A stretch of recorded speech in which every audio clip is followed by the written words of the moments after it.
to the second Game Professors podcast, where the students have taken over and we profess our love and hate for all things video games.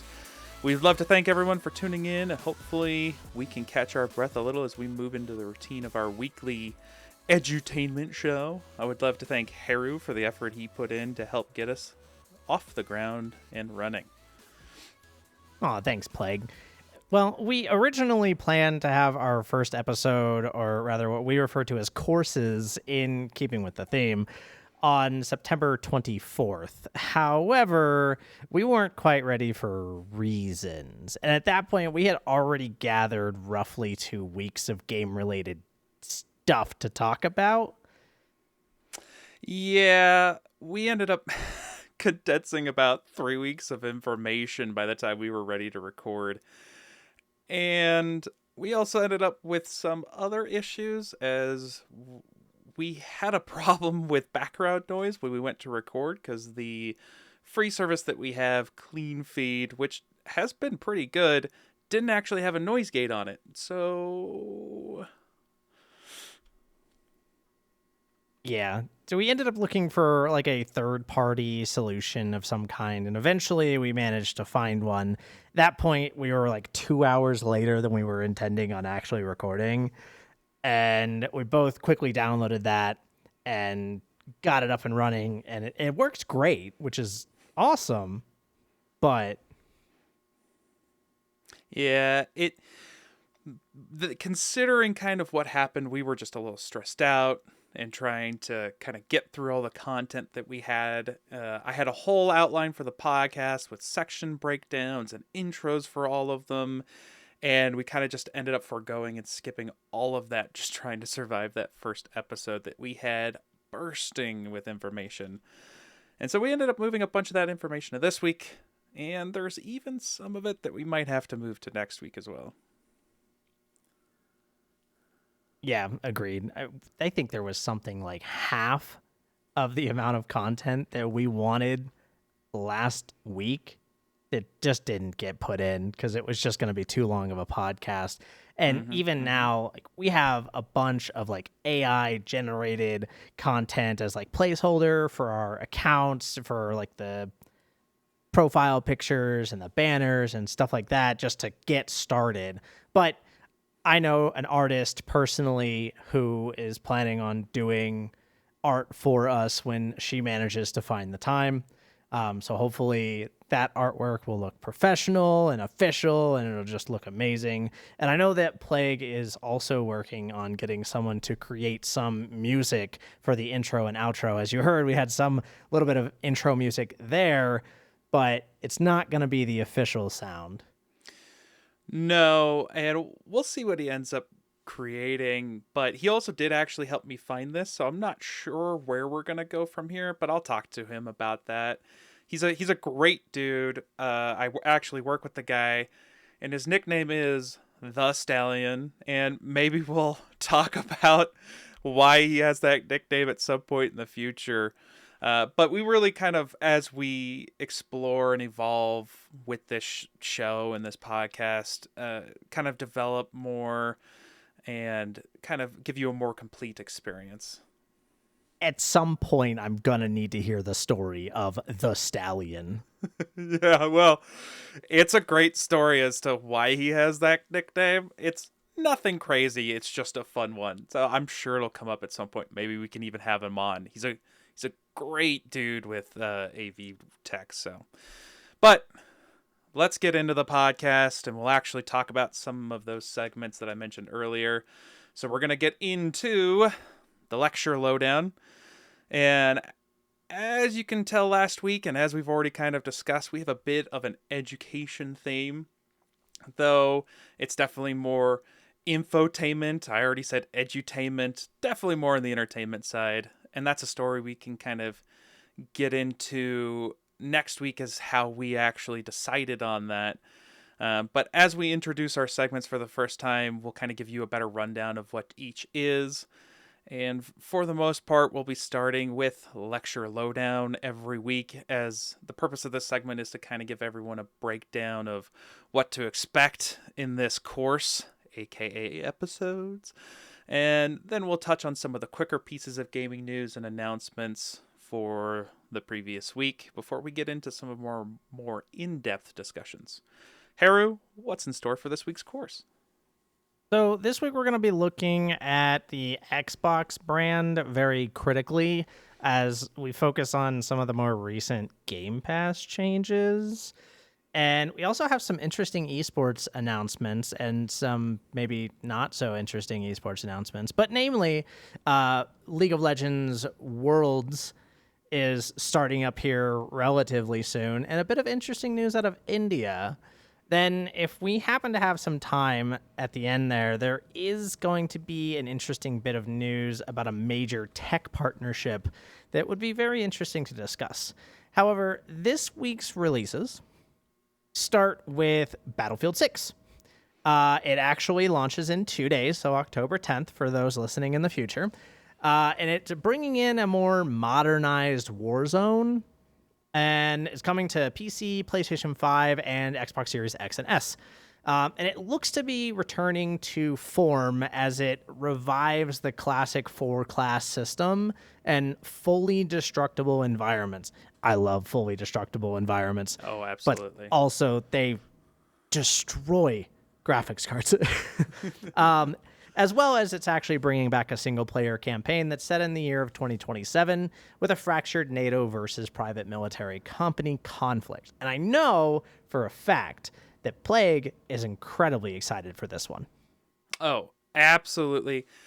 Oh my goodness. I've been such a big Battlefield fan previously. I dropped off hardcore with Battlefield V and 2042, as did most everybody with 2042. But this definitely looks like a return to form. The developers have already kind of talked about how they're staying away from the infamous Beavis and Butthead type skins that I'm sure everybody knows about for COD at the moment, and kind of going to try to stick with the realism. It is, of course, EA. We'll see how long that actually sticks. And as I kind of get more into the game in 2 days, next week I'll probably talk about it a lot more. That aside, also coming out on October 10th is Little Nightmares 3 for anyone looking for that early scratch for Halloween, or for that little early itch to scratch for Halloween.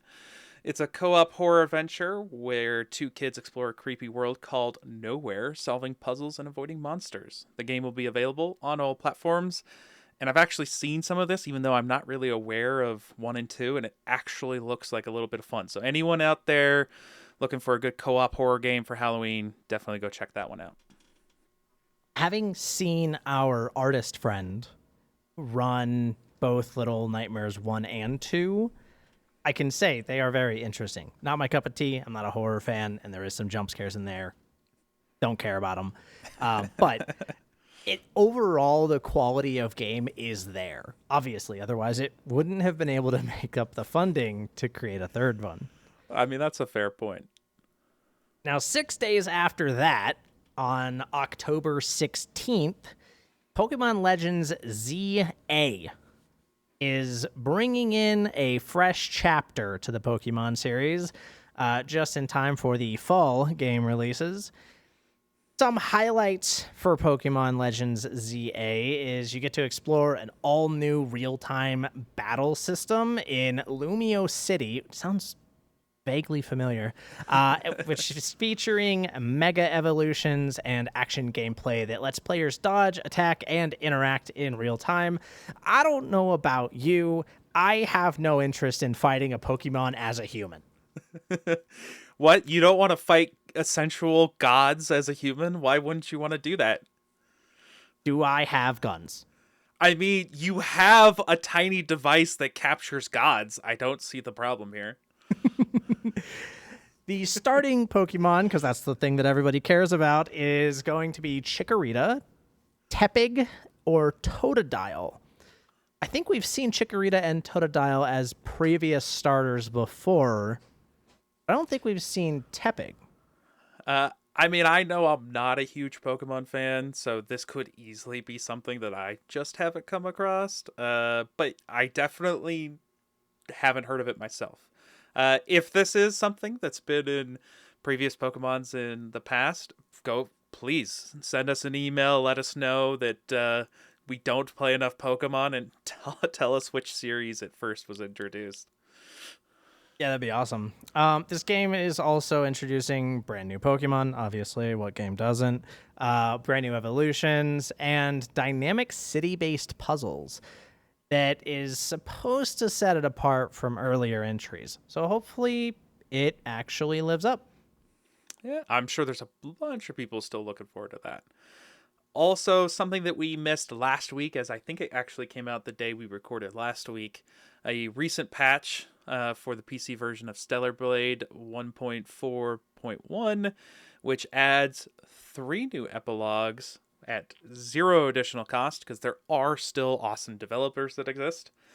And the patch notes indicate that the epilogues reveal the lives of Eve and the people of Zion following a specific ending.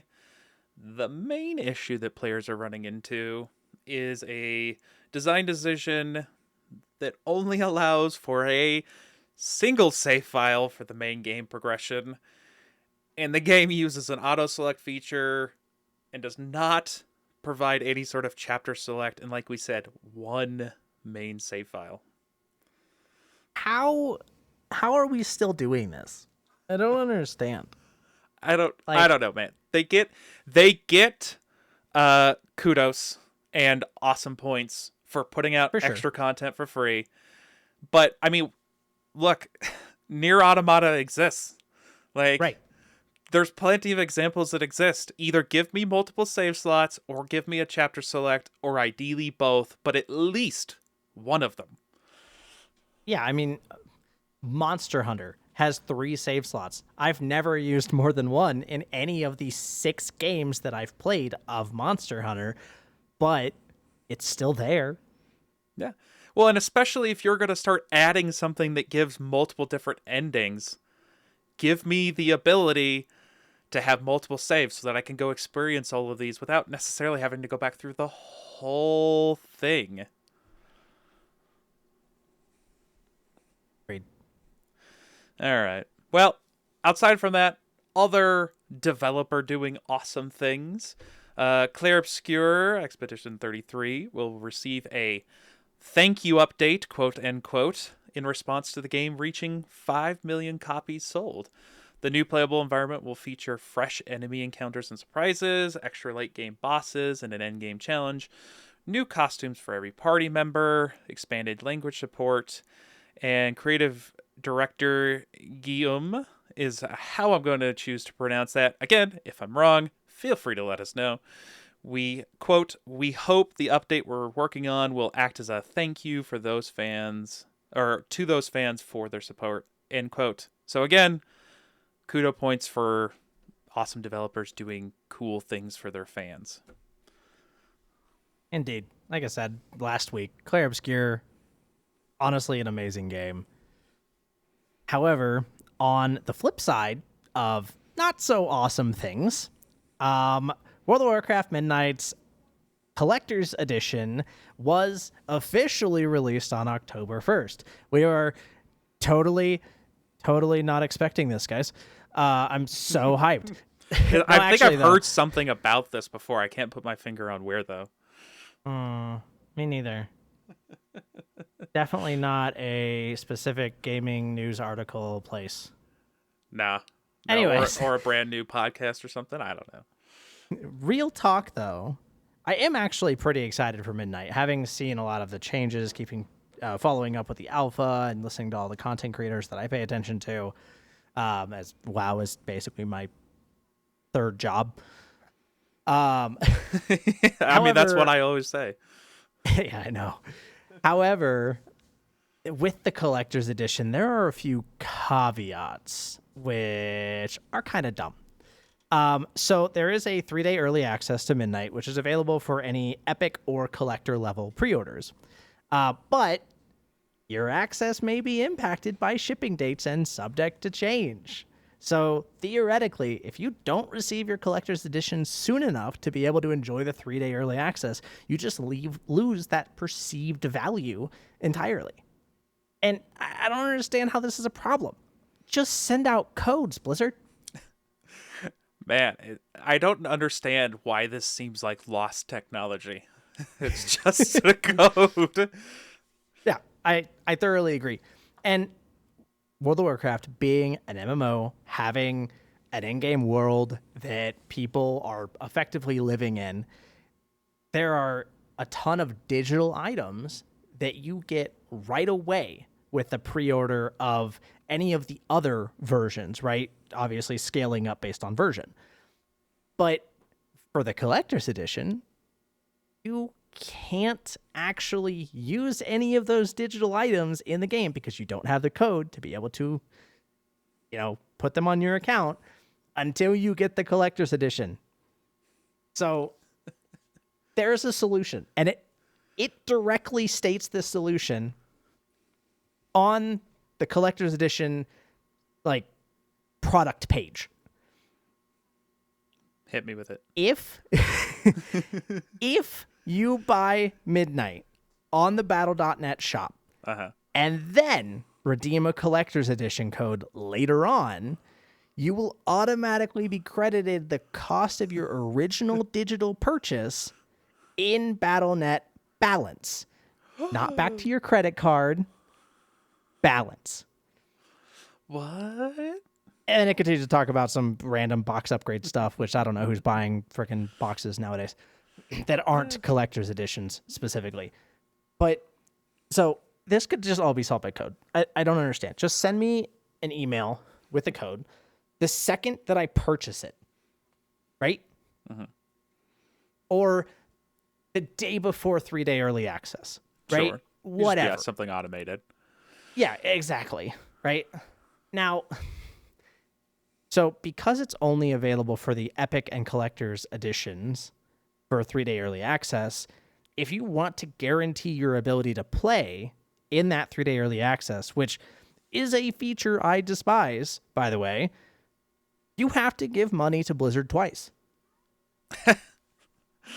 And when I say it, I mean twice. Because, yeah, sure, they credit back your Epic edition, so $90, to BattleNet balance, but it's to BattleNet balance. It's not to your credit card. It's not back to your bank account. They get to just keep that money, and they're just saying, you can spend it elsewhere on our store. Yeah, because look. Here's the problem, okay? What company wants to be paid once when they could be paid twice? You're forgetting the big thing here, okay? You got to look at the bigger picture. Yeah, the bigger picture? Yeah. How many parent companies up do we need to go? I mean, we could definitely go all the way to the top unless there's something else you want to mention about WoW. No, I'm done ranting. So, speaking of Microsoft-related companies, the ROG Xbox Ally and Ally X are launching also on October 16th. And this is going to be Microsoft's, partnership with Asus first entry into the handheld gaming market. Both models will have a 7-inch 1080p touchscreen at 120 Hz. No OLED, mind you. Will run a modified Xbox version of Windows 11. The standard Ally will use the AMD Ryzen Z2A chip with 16 gigs of RAM and a 512 gig SSD, while the Ally X will have the Ryzen AI Z2 Extreme chip with 24 gigs of RAM, 1 terabyte SSD, and AI-assisted features with a larger 80 watt-hour battery life for some more playtime. So you can expect more power and some optimized cloud gaming, and I have heard that it is actually pretty comfortable to use. And of course, we talked about that custom software, which I think is going to be the big thing, because if it reduces the overhead, you could in theory get more performance out of this than you could the regular Ally. So we'll see how it ends up looking and what the reviews are. But that's kind of where we're at until the thing actually comes out. Yeah, I mean, I've been thinking about getting some kind of portable gaming system for a while, ever since my Switch died and I didn't care enough to fix it. But the problem that I have with like all of these handheld devices normally is honestly the battery. Mhm. When I want to game, these are usually 8-hour sessions, bro. Like, Look, here's the thing. You're not wrong, but I know from me, I'm not approaching the handheld as my 8-hour gaming session device, right? for sure. I'm approaching it as the thing that I could take to another room, plug into a TV or just an extra monitor somewhere, take it on a trip, or literally I'm going somewhere.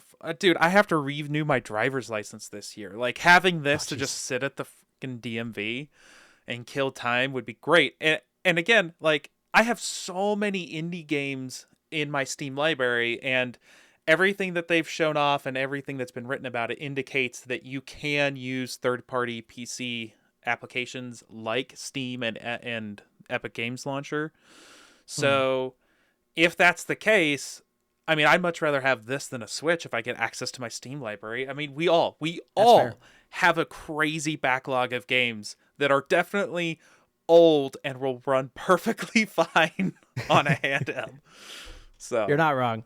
When I'm not at my PC and I'm just like looking to kill time, I'll be honest with you, I'm normally just like solving Sudoku or nanograms on my phone. okay, yeah, just Mr. Brain Training over here. Fine. Okay, the rest of us are gonna wallow in our gaming muck. You can go keep your brain sharp and be a smart person, I guess. But the rest of us want games. That's fair. That's Anyways, fair. uh, so it's fitting that we kind of started the Microsoft discussion in this section of the lecture lowdown because we're gonna move into business and econ. So, business and econ, the goal for this segment is to drill down into some discussions that skew more towards a business and industry focus.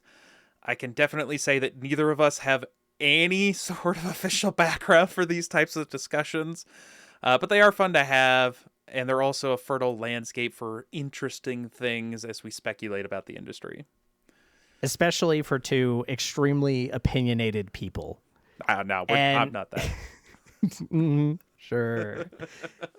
In this section, I would really just expect to hear breakdowns of performance, sales figures, industry insights, and more macro discussions on the business side of developer and publisher operations. Yeah, and again, I just want to clarify that the opinionated individuals that you're listening to right now are not any sort of authority on this topic, but we do hope that people will enjoy this public forum as we reflect on the industry that's a part of our hobbies and our lifestyle. It's there for better or worse. So, anyways, let's get into more of the Microsoft discussion.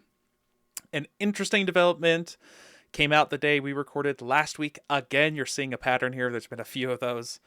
As they announced some major changes to Game Pass. So, Game Pass has been restructured into 3 new tiers: Essential, Premium, and Ultimate, replacing the old Core Standard and retaining the Ultimate name. Supposedly with significant upgrades, but that's going to be up to everybody to decide on their own. Obviously, this coincides with the anticipated launch of Black Ops 7. Not anticipated for me, and considering today or yesterday the Black Ops beta is out, maybe not considered by a lot of people, but that's a different discussion for another time. These prices are already went into effect on October 1st for new subscribers, and any existing subscribers will have until November 4th before those price changes go into effect. Although I don't have this cited and sourced, I have seen some kind of Xbox customer feedback in the form of emails that potentially in Europe that may even be delayed further due to some European Union laws. I have nothing official on that, but that may be the case for some of the European subscribers. Essential is going to be the $10 a month. It has 50 games, cloud gaming, online multiplayer, and certain in-game benefits. Premium bumps up to $15 a month.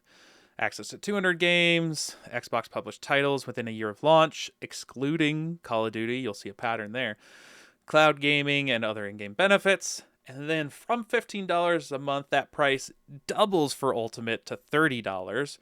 And that's up 50% from its previous price of $19.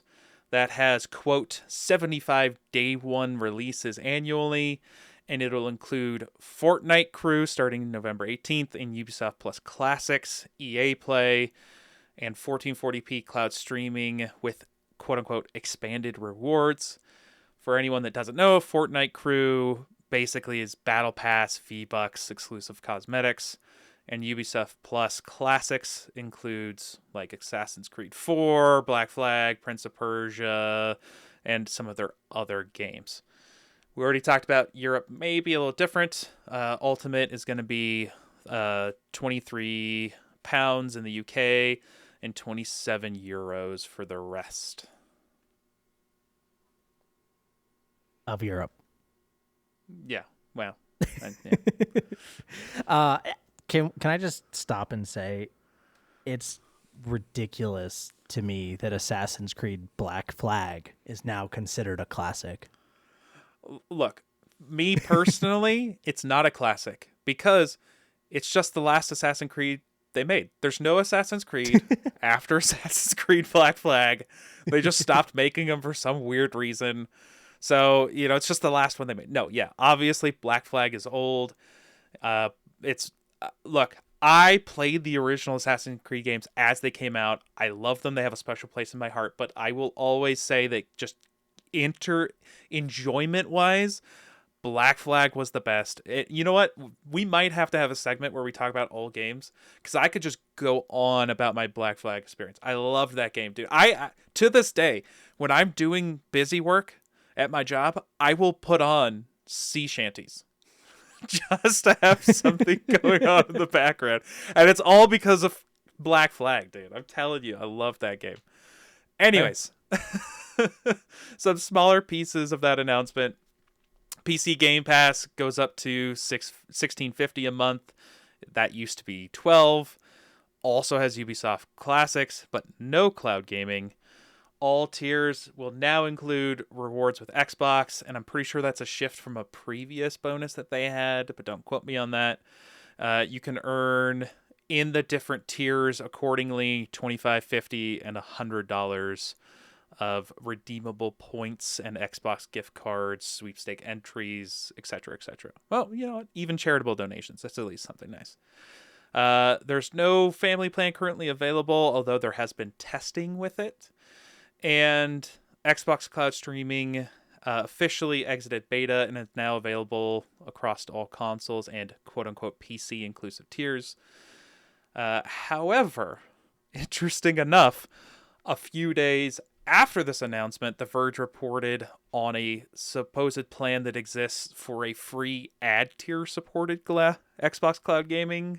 And internal testing was supported by short video ads before gameplay, with session caps at 1 hour per play session, and then 5 hours free monthly. Because, God, gamers haven't suffered through loot boxes and battle passes and nickel and diming, and now we're to the point where not just your mobile games, you have to watch a dumb, stupid ad for the free mobile game. Now, when you sit down to play The Witcher 4, you could watch, an ad and then maybe play it a little bit. Because that's just what we all want. Somebody tell me, when was the last time you only played 5 hours of video games in a month?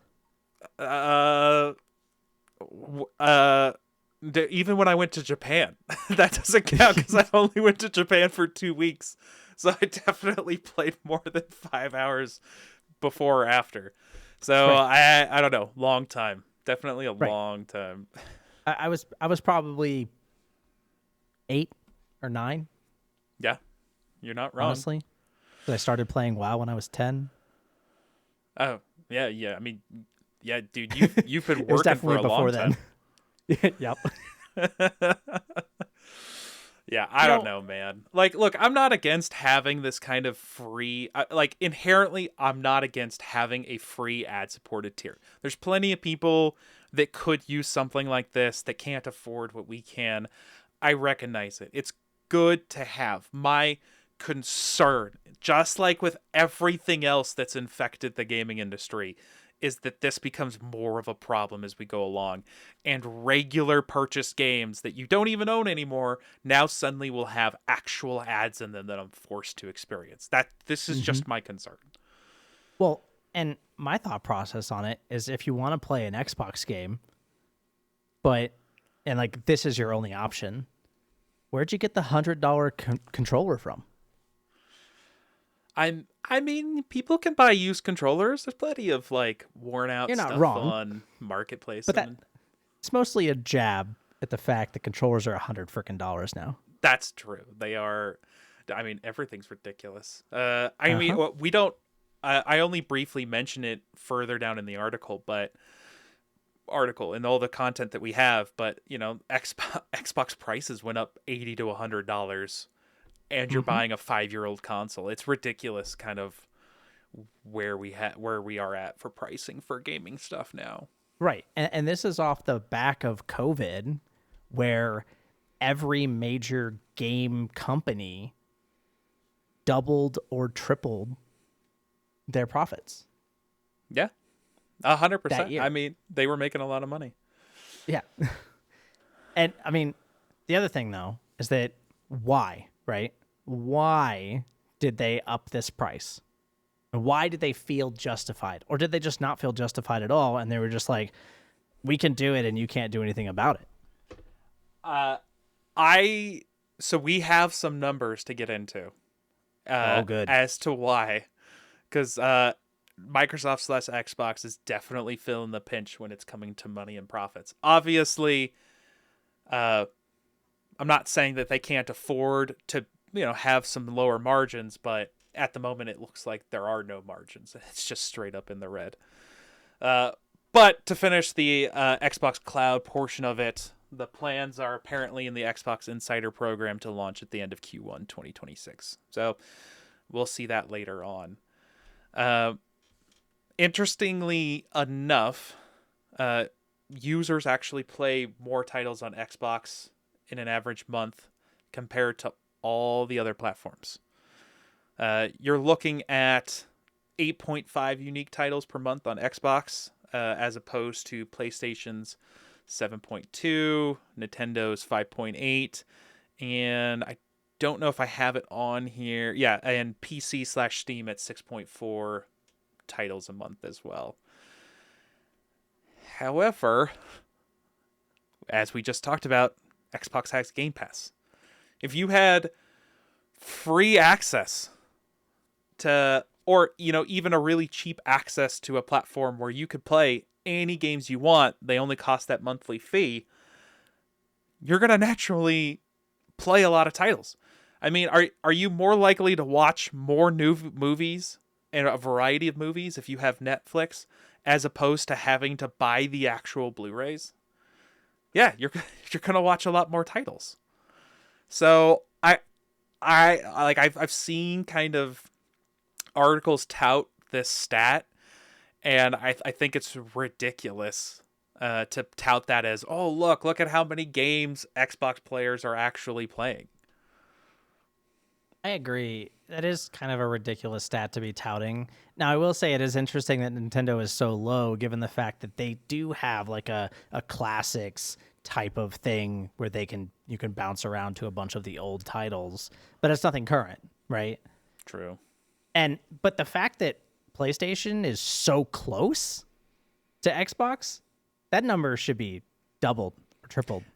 Now, to be fair, PlayStation does have their own subscription service, though it is not Sure, nearly as robust as Xbox's. true. And before this price increase, the value on the Xbox Ultimate at $20 was actually an extremely good value. I know a lot of people that actually had it, and constantly preached to me about the awesome value, which I'm sure it was. $20 a month, you're talking $240 a year with modern games. That's what, like 4 full price titles, and you get an entire year's worth of playing whatever you want. So, like, absolutely, I definitely can agree with that price. But jumping that up by 50%, I think, drastically lowers that value.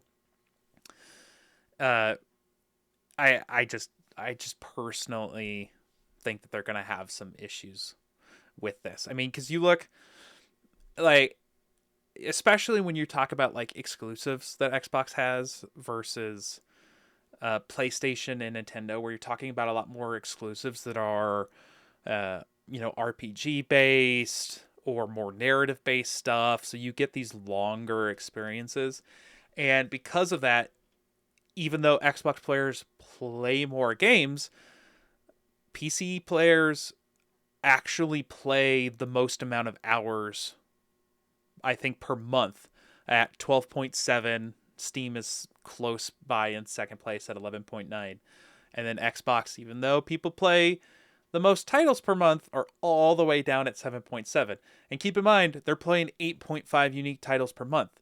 So that means they're playing more games than they are hours in a month.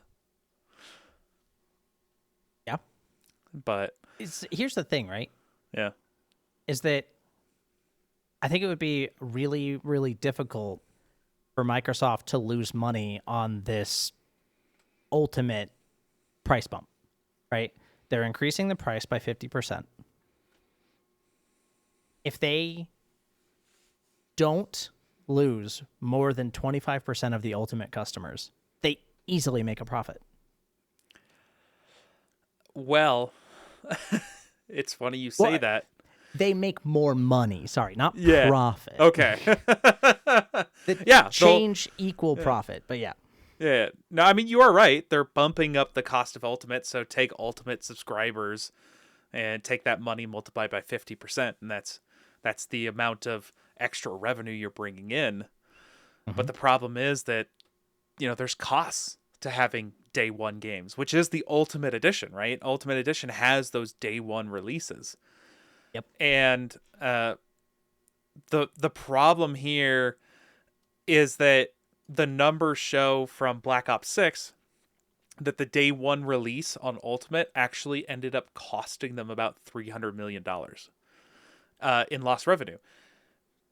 Because the estimates are that's how many sales they lost because people just played it on Game Pass Ultimate.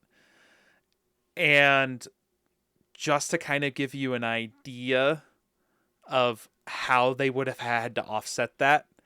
Now, keep in mind, this was for the previous cost, so this definitely changes a little bit.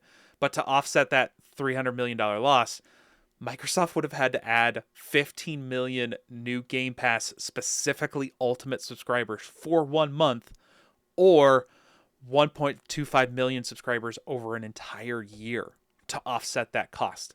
And it's just not happening. Yeah. Here's the problem that I have with that number. Okay. Okay.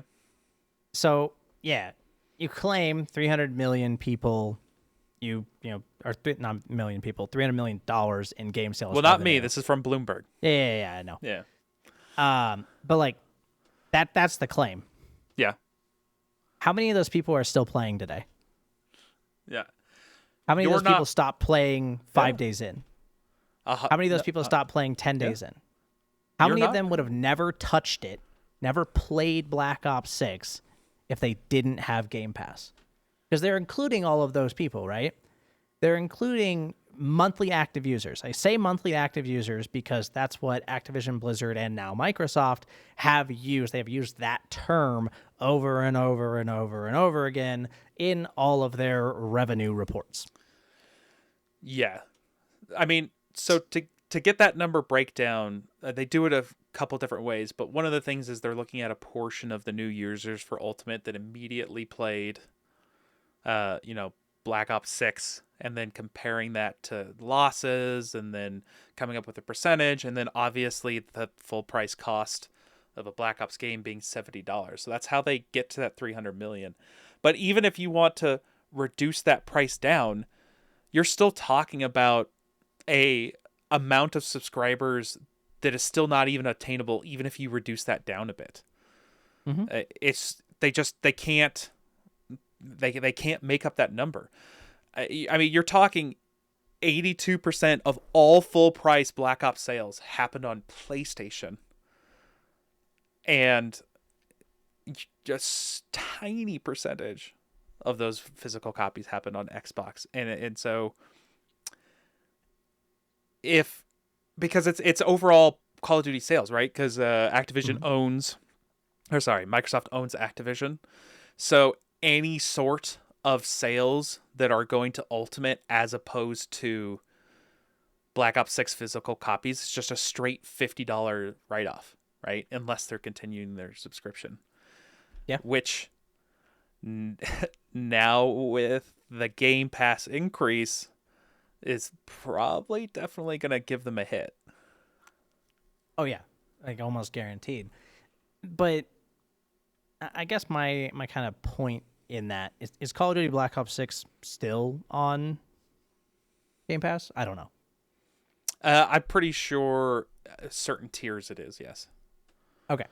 So if that's the case, then it sure maybe lost 300 million in the perspective, but how many people just never decided to buy the retail version and just kept their Pass subscription and just kept playing Black Ops 6, right?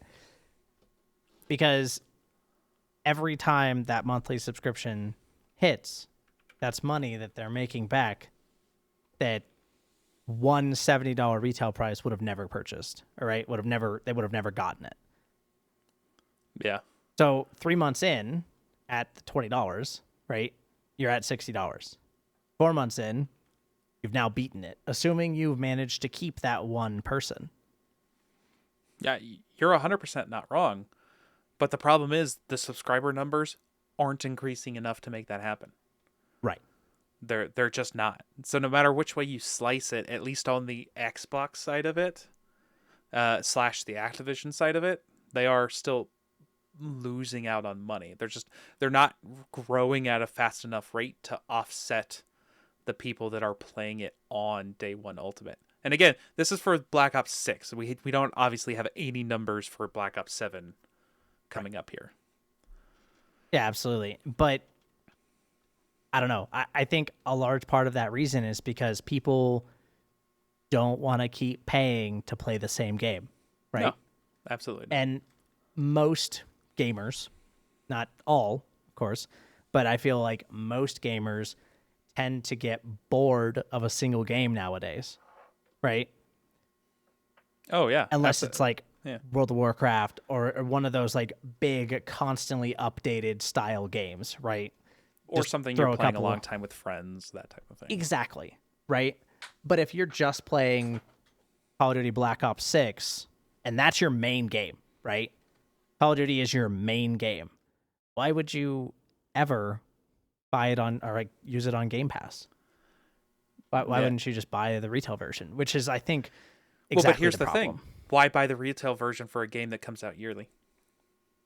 I mean, yeah, you're not wrong, but Because, I mean, you could buy it for the months that you're going to enjoy it. Because keep in mind, last I checked, Warzone is still free, right?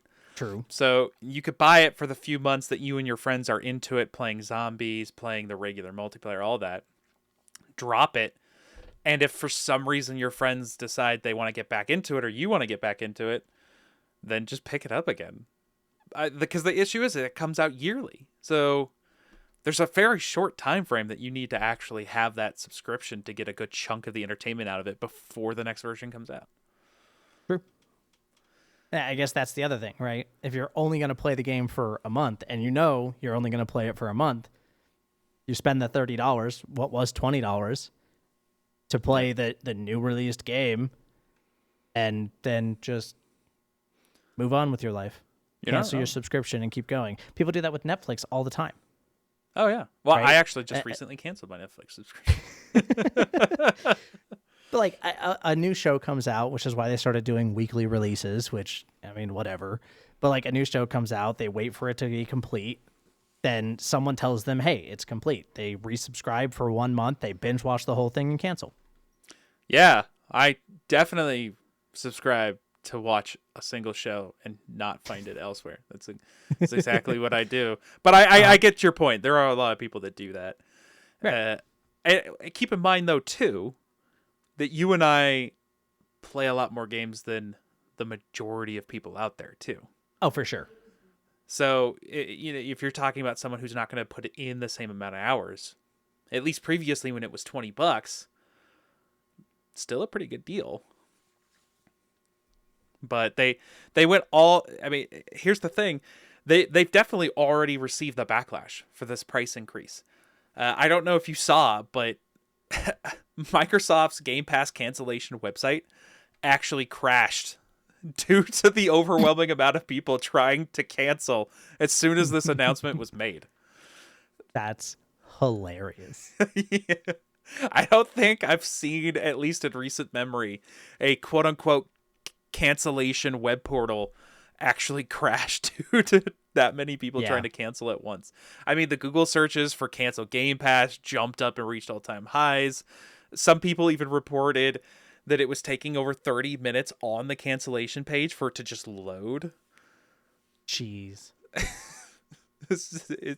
Yeah, it's insane. And to follow up all that craziness, Microsoft actually defended the price change, citing, quote, macroeconomic environment, end quote, and rising costs of licensed third-party titles.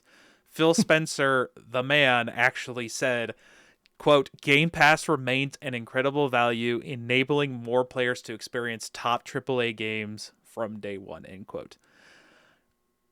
I don't have a problem with him making the statement. I think it's just going to fall on deaf ears, though. Like, you have to prove it. Agreed. And I'm just not sure they have done that. At least not immediately. Like all these features and everything they announced, it's all vaporware and text on pages until it actually amounts to someone and someone can experience it. And I'm not sure a 50% increase is a straight value that people are going to be able to equate to these new features quickly enough to actually retain them. Yeah, I mean, I agree. Well, speaking of continued so I told Heru this, but to bring everybody else in it, as I was putting all of these details to paper, more and more things just kept coming out about Microsoft and Xbox. And one of the things that actually came out earlier than this that I missed was that Costco announced that they are going to stop selling Xbox consoles in store completely. Just flat out. They're not going to have them anywhere on the floor. You're not going to be able to buy one physically. Although I do believe, like some other retailers we'll talk about, they'll still have a lot of stuff digitally that they can ship out. But at least the footprint physically in stores is gone from Costco and diminishing from other retailers. Walmart actually reduced their footprint back in 2024 with potentially up to a 75% reduction. So Best Buy is reducing their physical media too. Obviously, all of these retailers know that Microsoft is shifting towards Game Pass and this digital distribution. So they're not selling as many physical copies in store to begin with of their regular games.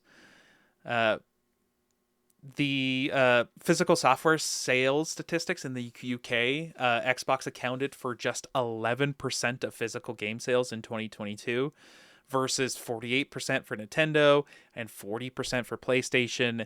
And the 2025 forecast will actually drop Xbox to 6% of the market.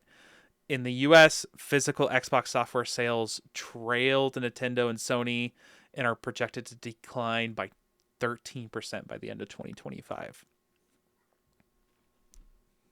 See, Nintendo, I can understand being at 48% because the amount of storage that you have on your Switch is crap. PlayStation being at 40% is weird to me, though. Well, keep in mind these are physical game sales, and PC has always been digital. Right. Yeah. Oh yeah, for sure. But that's exactly what I'm saying, right? Like, PlayStation being that high with a fully modifiable game system where you can put a large drive on it, there's no real reason to not have a digital copy or a digital version instead, in my opinion, right? Whereas Nintendo is obnoxious in the way that you have to do any kind of storage increase. And by any kind of storage increase, you mean an SD card? Correct. I don't. Here's the thing. Again, we're coming from it from the PC perspective. We are all 100%. We've been digital for forever, dude. I mean, the Xbox 360 was out, and we were doing codes in game boxes. I mean, we've been doing this for close to 2 decades now. So it's been something that's been ingrained for us. But I do think that for consoles, physical, for the longest time, just has been the thing. I it's definitely changing. To your point, it's easier than ever to increase storage and download games on all of the consoles, even as annoying as Nintendo is. It's still, for the most part, pretty straightforward with the Nintendo Store. So it's definitely something that's going to be changing into the future. Yeah. I think the point is, though, with all of this declining sales that we're talking about for Xbox, they're also started popping up around the interwebs. Xbox potential, just straight up next-gen Xbox cancellation rumors. Speculation came from some analysis, misinterpretation of some Microsoft hardware roadmap leaks. The initial claim suggested that Microsoft would skip a console successor and focus entirely on the cloud, which, like we talked about, that just fully launched and you can play it on multitude of platforms. However, the rebuttal from Phil Spencer is, quote, "No plans to cancel the next generation hardware. Console development remains the core to our strategy," end quote, while emphasizing a balanced investment between devices, services, and the cloud. They also released an official statement in regards to a different article where they were quoted as saying, "We are actively investing in our future first-party consoles and devices designed, engineered, and built by Xbox. For more details, the community can visit our agreement announcement with AMD," end quote. And they're referring to the multi-year AMD Xbox partnership that was announced back in June of this year. But as we just talked about, they're not even doing their own handheld, and something that we'll probably get into next week because the article just came out before we started this podcast. Apparently, there was an actual Xbox handheld at one point that ended up being canceled. Again, we'll get into those details probably next week. But their own actions suggest that they are shifting away from hardware. Yeah. Oh, 100%.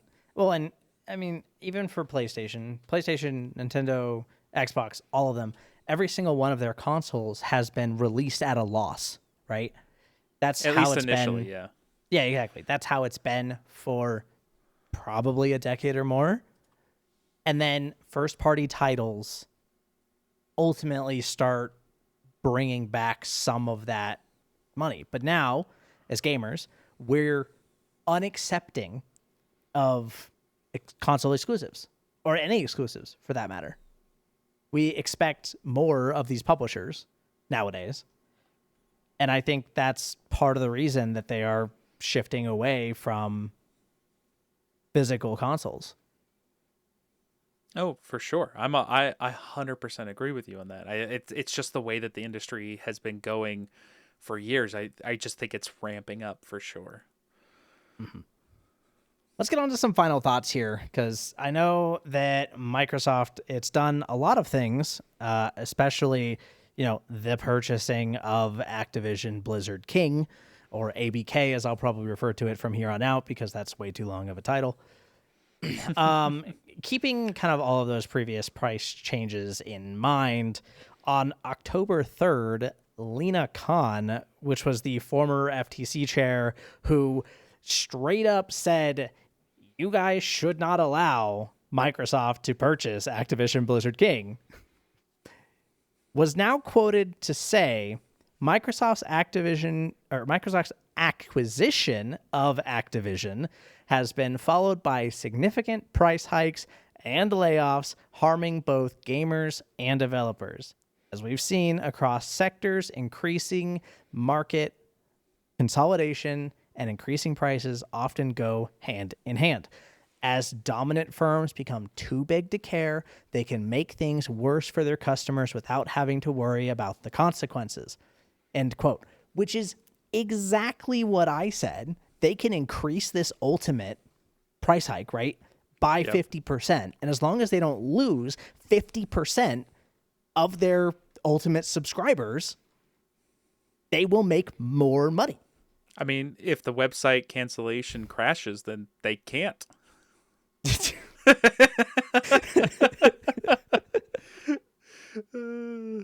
Oh man.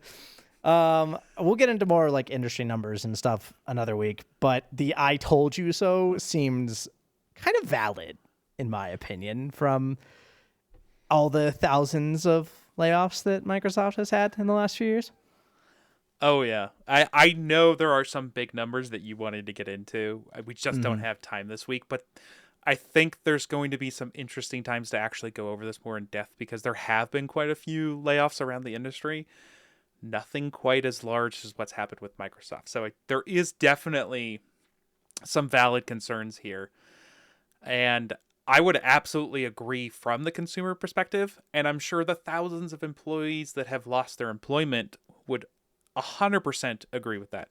So I am not taking away from any of that. I'm not advocating for the giant company that makes billions and trillions of dollars.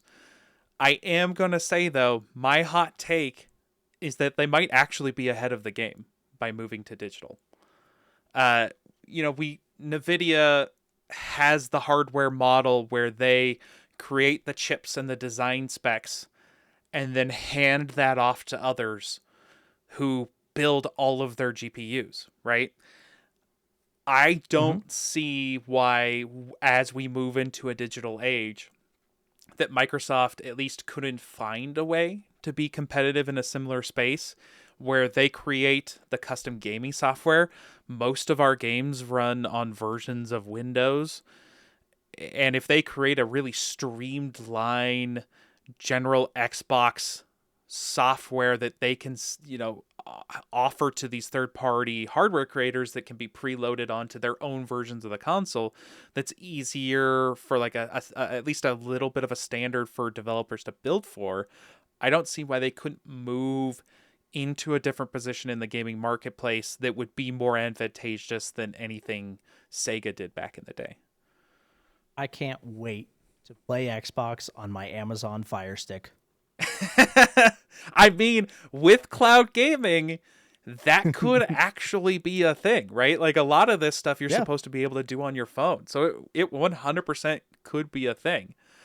I think the issue is going to be that a lot of these distributors, developers, and obviously Sony, Microsoft, and Nintendo, they all take a cut of the game sales, right?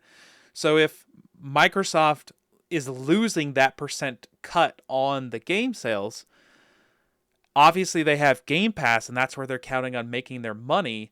I'm just not sure, as we've seen with the numbers, that it's enough to actually catch up. And I mentioned NVIDIA, but NVIDIA actually sells the chips to their partners, and so they're getting a chunk of their money that way. So I think Microsoft is better positioned to do something different, but I'm just not sure it's going to be enough if they do actually exit the console market at some point.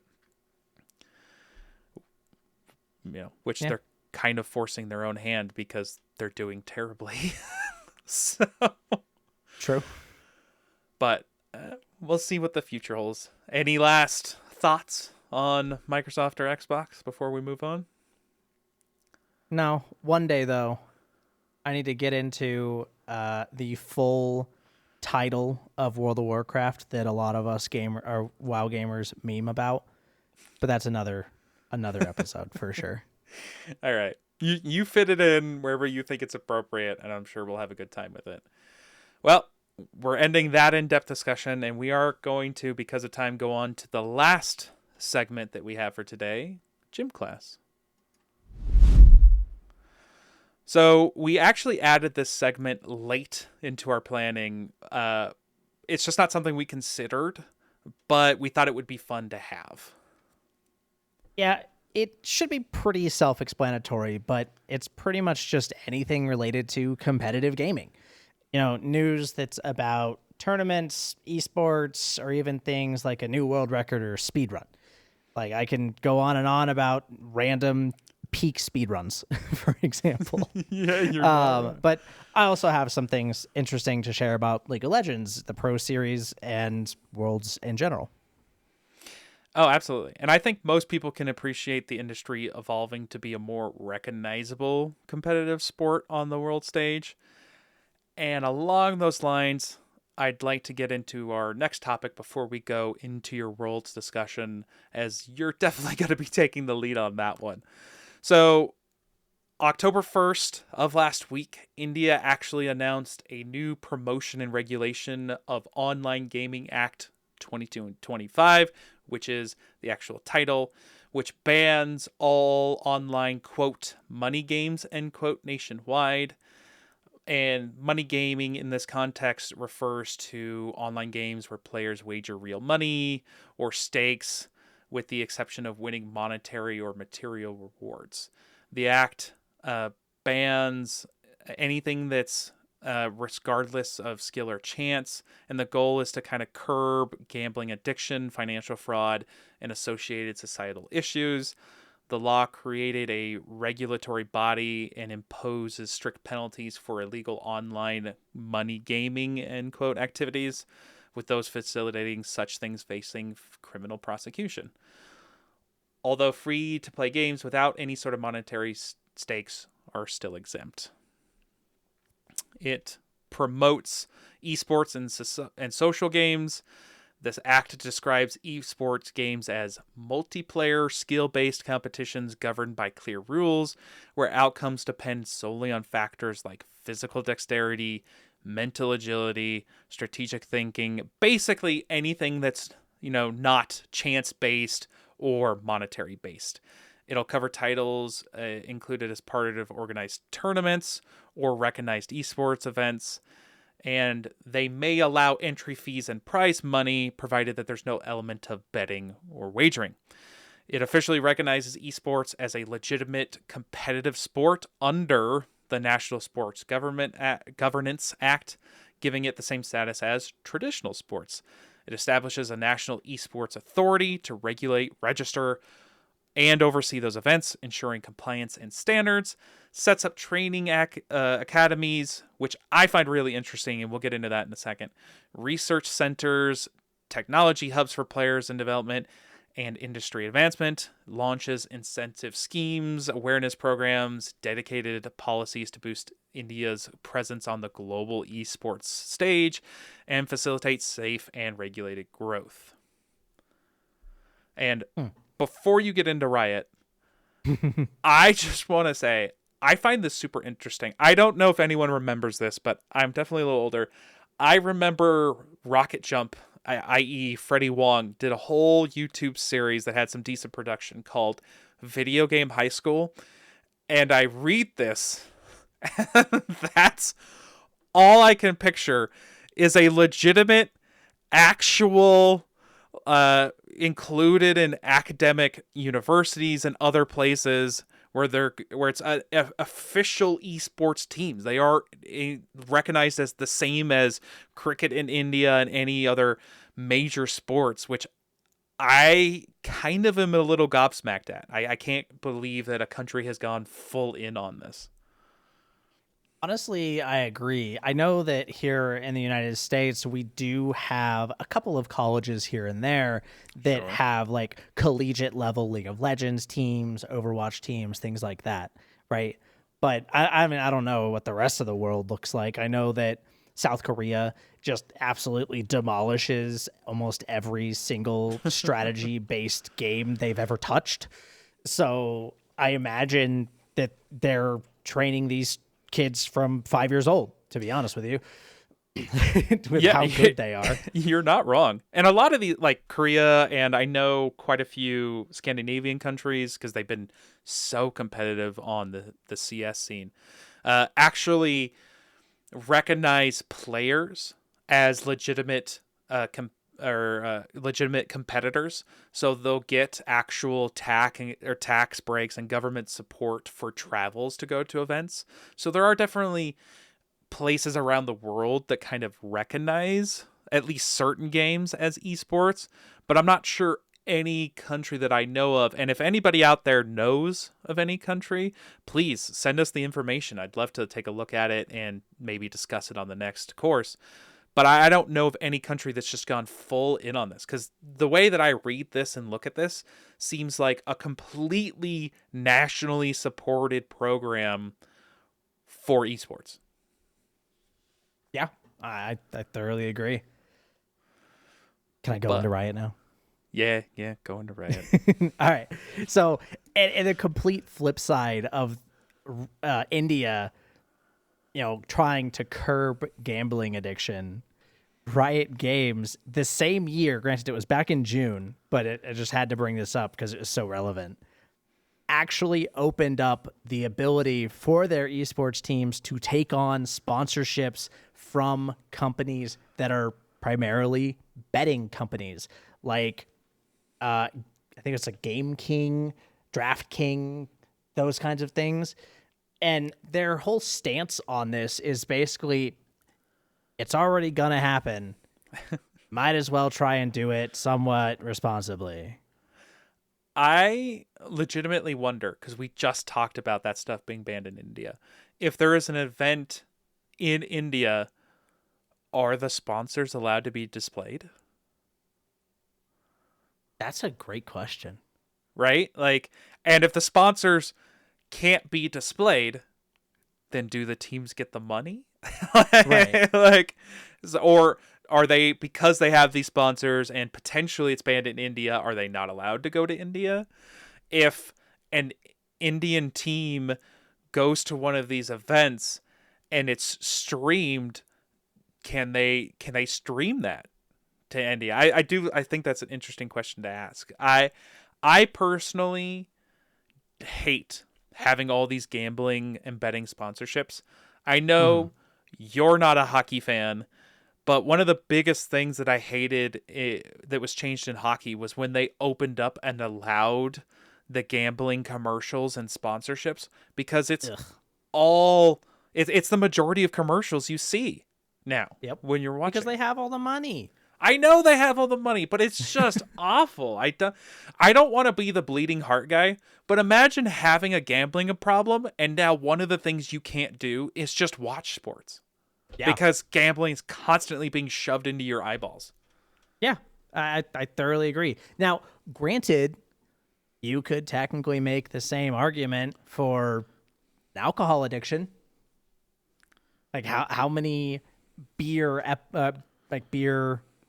other liquor, stuff like that, commercials are there in every sports thing ever?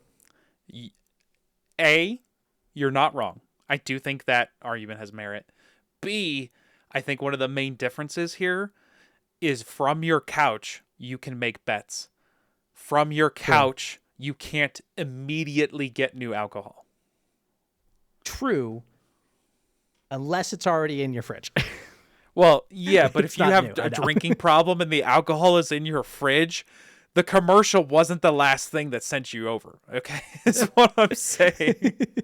Now, to anyone out there that has a drinking problem, I'm joking, but I think the difference here is that it's a physical thing that you have to have versus immediately being able to access it digitally. Yeah, I will say that Uber Eats, DoorDash, stuff like that, they can now bring you alcohol, but You're you not didn't hear wrong. that from me. But it still takes time, okay? There's still True, a true, true, true. disconnect. It's not the immediate gratification. Oh yeah, I get it for sure. Moving on from the whole betting and gambling addiction stuff, regarding Riot, the 2025 League of Legends World Championship, they finally put out a ton of information on it. So this now commemorates the 15-year anniversary of LoL esports in general, and is taking place in China under the theme Earn Your Legacy. I feel like all of the world's competitions have been something like this, and I just never really understood it.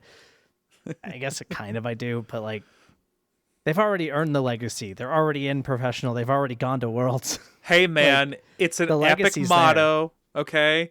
Sure, You gotta run with it. It's the type of thing that you can have on a shirt and no one's gonna scoff at. So this competition begins with a play-in stage on October 14th, followed by the Swiss stage, and then finally the knockout stage on October 28th, through November 9th-ish, right? Now, MSI had a new Fearless Draft thing, and as someone who watches... Hold on, you're telling me that there's going to be an actual draft? I forget how little you know about League of Legends. I know very little. The start of every game starts with a draft of your champions. Oh, okay. Dude, my mind... Again, we just talked about hockey. My mind went to actual drafting of, like, players and people. Players. I'm like, hold on. Do they just put all, like, is this like your Captain A and your Captain B, and they go back and forth and pick players, and that's the teams for the tournament? I was like, this actually kind of sounds interesting. I'd like to see like a version of this. So there is a version of that actually called All Stars. Oh. Okay. And it's basically a bunch of individual, extremely skilled players that are on professional esports teams still playing their same role, but with other players that they don't usually play with. Oh. So you get people who are from South Korea, people who are from CBLOL, which is South America, people from all kinds of places all over the world playing in one team together, trying to deal with all of the language barriers and everything else. But yeah, it is definitely a thing. It's one of the few events that I don't actually watch very much because it's not terribly interesting to me. But you're right. It absolutely is an interesting concept.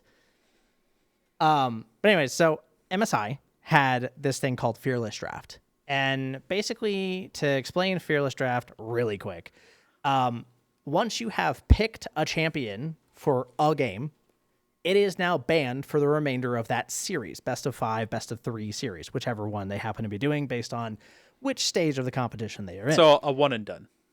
Correct. Now, the reason that Fearless Draft is being introduced in Worlds is because MSI was amazing to watch with Fearless Draft.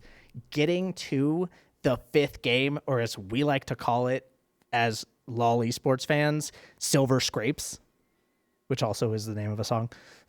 I mean, sorry, I kind of got distracted because I heard Lolly esports, and that was a whole different thing that I was going to have to shut Lord. Down. Plague, no. I was going to say, I was going to have to shut it down, man. I was going to have to mute you. We were going to have to end the show. Oh, geez.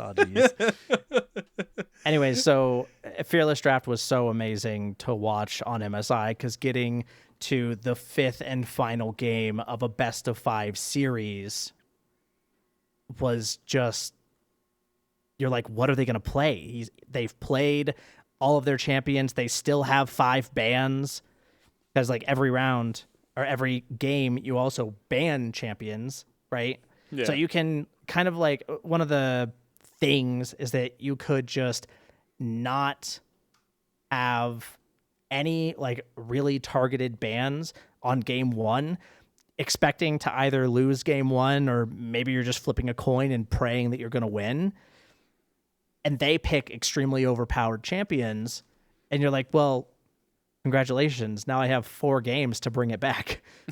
You know? Yeah, that's fair. So it's kind of that thought process, and it does open up some really interesting strategies. It gets the coaches more involved, in my opinion, to be able to actually flesh out their players, because there are plenty of people, especially rookies, they are really exposed by Fearless Draft because they just don't have the champion pool at a professional level.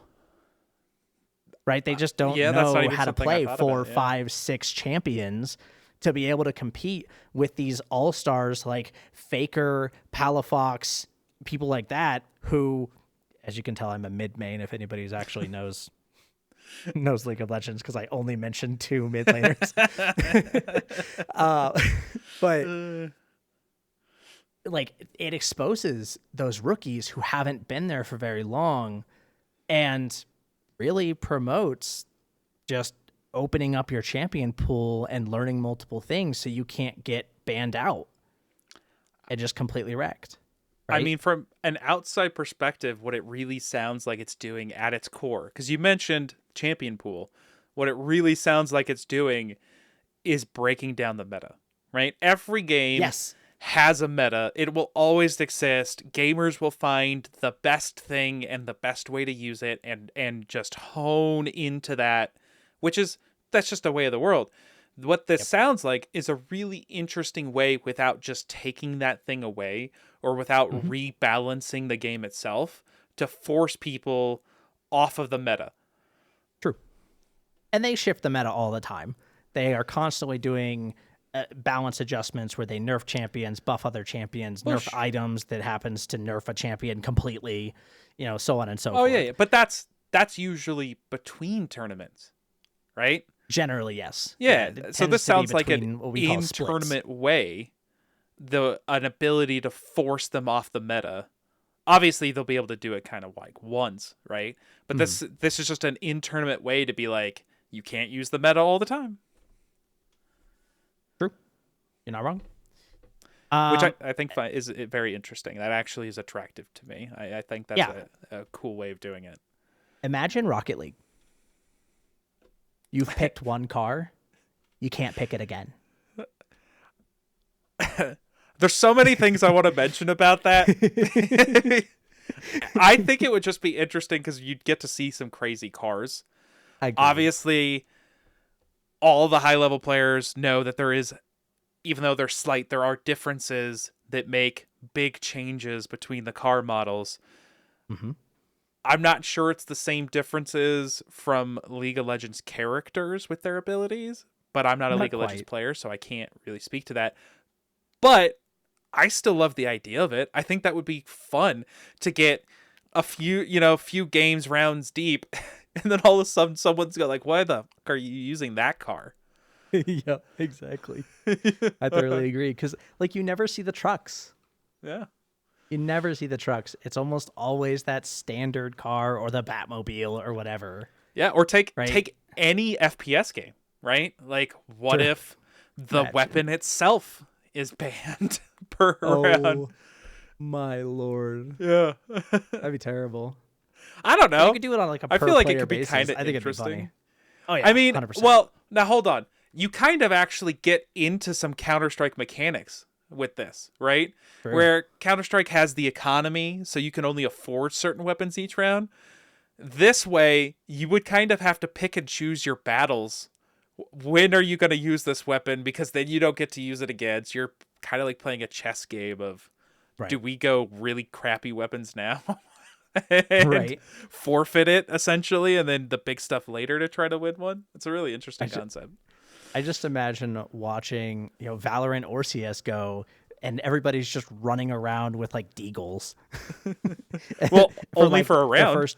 Right, exactly. For like the first round, because they're just like, nope, I'm not buying an AR. It's not happening. I'm absolutely not buying my sniper rifle. It's not happening. It's too early. What about take your pick of shotgun round? Oh my god. The one guy who picks a sniper just wins. Unless he gets swarmed by 5 shotguns. You're not wrong. He can only fire 1 round at a time. Man. I'm bringing it back to League of Legends now. Last year, there was an announcement where they were merging the LCS, which is the North American League of Legends Championship Series, and CBLOL, which is the South American Championship Series, and kind of merging them into one known as LTA, which was like League of Legends something. I don't know. Yeah. I can't remember. It wasn't around for long enough for me to care. That's fair. Anyways, so it was supposed to be like this whole Northern Conference, Southern Conference thing where it's going to be like North America versus South America. They were kind of trying to forcibly create this like really weird rivalry. They almost wanted to do something like football, where they have like the Eastern and Western conferences. Okay, yeah, I can see it. But my thought process on this, if that's what you wanted to do, why didn't you do it? Do it exactly like football. Build another stadium in Chicago and have a Western LCS and an Eastern LCS. Right? Because right now, for those who don't know, LCS primarily takes place in Los Angeles. If you ever want to go see a League of Legends Championship Series game during the regular season, you're flying to California. Plain and simple. Right? Yeah. But like, flying to Chicago seems more interesting to me. But that's because I lived in California already. So it's kind of boring. Anyways, point is that it only took Riot one season to revert this change completely. Before the announcement of Worlds, they were like, LCS and CBLOL are back. And we're like, thank God. It was just such a weird change, honestly. I liked the idea, but there's already kind of a rivalry between the US, which is what most people consider it, but really North America and EU, right? Mm-hmm. Like there's already kind of a rivalry there. And you could make the argument that the main reason that rivalry even exists is because it's the next two best regions after South Korea and China. Okay, yeah. Right? So it's generally them competing for third place, right? Hey, that's still a bronze medal. Oh, 100%. I mean, it's still impressive. I would never be able to touch any of them in terms of gameplay. And I'm not bad at League of Legends. But it just seemed weird to me. Yeah, I mean, I there's got to be something else behind this choice, right? Maybe maybe they jumped the gun and then they crunched the numbers. I don't know. Well, I mean, they got a new commissioner right before it happened. Well, maybe it was already in, like, maybe that ball had already been rolled. And very so possible. He didn't know enough to stop it before it happened. True. Very, very possible. But I don't know. Like I said, I think the Eastern-Western thing would be interesting because then like it actually turns into this whole like actual internal rivalry. And then maybe we have some kind of like, championship within just the LCS, and that's determined who goes to Worlds and MSI. But yeah, I don't know. The problem is that LCS, LCK, LPL, for those who don't know, that's North America, South Korea, and China. And then you have LEC, which is European scene. They're kind of already locked in, right? And then you have CBLOL, which tends to only get like one spot at any of the international events and things like that. So it would be weird because you would either have to double the amount of teams for the LCS and then still only be able to send 3 teams to international events. I don't know. Or cut it in half and just send, 5 teams left and 5 teams right and call it a day. Okay, well, so maybe you can't touch the players, but maybe you should be the commissioner. No, thanks. Mark Zimmerman is doing a great job. Yeah. Okay, well, hold on, though, dude. The one thing that you haven't mentioned this entire time that I've been waiting for you to tell me is where's my song? Your song. Oh, my Lord. So many people are obsessed with Riot's songs, which I don't blame them. They're good. Don't get me wrong. Do they have a song? Did they put out a song? I don't know. Yeah, that's my first question is, where's my song? And then the second question is, where's my KDA? I want my KDA back. Give me my KDA. It's the only reason I know anything about League of Legends. It's that and Arcane. All I want is KDA. Give me my song. All right. Hold on. I'm searching. You know who I don't it think they is. came out with a song yet. Coming round again. You want another dose of this? Right now it's KD8. I'm a goddess with a blade. Oh man, you're ridiculous. No, really though, I don't think they released a song yet. I am so sad. I wonder if they're going to use, are they just going to reuse the Linkin Park Heavy is the Crown song that they put out earlier this year? They would never. I mean, fair. I'm just asking. Wait. Whoa. I just realized this. Okay. Worlds 2025 is presented by Opera GX. That's wild to me. Yeah, Opera why GX is that has wild, gone Heru? places. Because I use Opera GX like it's mad. This is not an advertisement, even though it really sounded like a really crappy transition into an advertisement. This segment brought to you by Nope. Opera GX. False. The Wrong. browser for gamers. All those are lies. Ignore that. Oh man. But yeah, no, it's just super interesting. I never scrolled down to the very bottom of this article because I would like the main thing I was looking for was the format explainer, which is the only thing I cared about. All right. Well, I think we're kind of trying to drag on here as we're talking about Opera GX. So it's probably time to wrap up. Any last thoughts? Man. So many, but no. All right. Next time I'll have to talk to you about the real world stadium experience for League of Legends because I have some questions coming from the CS scene. So next time.